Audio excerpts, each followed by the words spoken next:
So I continue to read. As I continue to read Joshua chapter 5.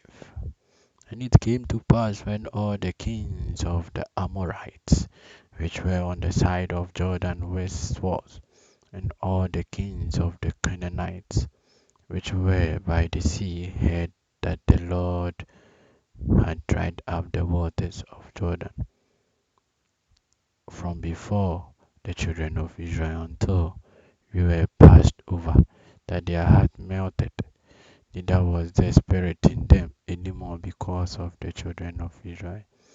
At that time the Lord said unto Joshua, Make thee a sharp knife, and circumcise again the children of Israel the second time. And Joshua made sharp knife, and circumcised the children of Israel at the heel of the foreskins. And this is the cause why Joshua did circumcise all the children, all the people that came out of Egypt that were males.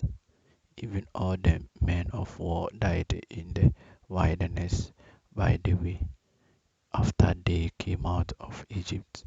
Now all the people that came out were circumcised, but all the people that were born in the wilderness by the way as they came forth out of Egypt, them they had not circumcised.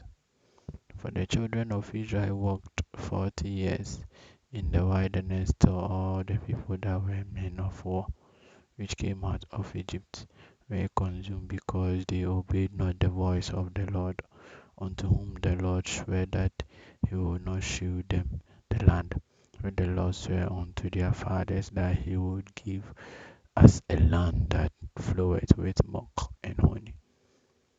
And their children whom he raised up in their stead, them Joshua circumcised, for they were uncircumcised, because they had not circumcised them by the way.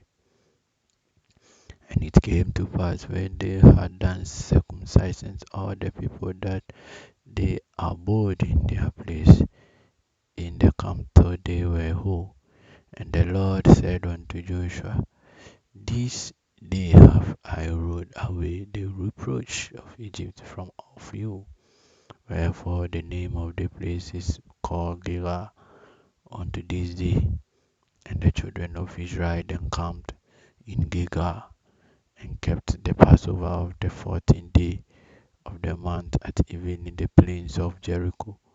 And they did eat of the old corn of the land on the morrow after the Passover, unleavened cake and parched corn in the self same day. And the manna ceased on the morrow after they had eaten of the old corn of the land. Neither had the children of Israel manna any more, but they did eat of the fruit of the land of Canaan. That ye It came to pass when Joshua was by Jericho, that he lifted up his eyes and looked, and behold, there stood a man over against him with his sword drawn in his hand. And Joshua went unto him and said unto him, Are thou for us, or for our adversary? And he said, Nay, but as captain of the host of the Lord am I now come. And Joshua fell on his face to the earth, and did worship, and said unto him, and said, My Lord said unto his servant. And the captain of the Lord host said unto Joshua, Loose thy shoe from off thy foot, for the place whereon thou standest is holy. And Joshua did so. Thanks be to God Almighty Jehovah. And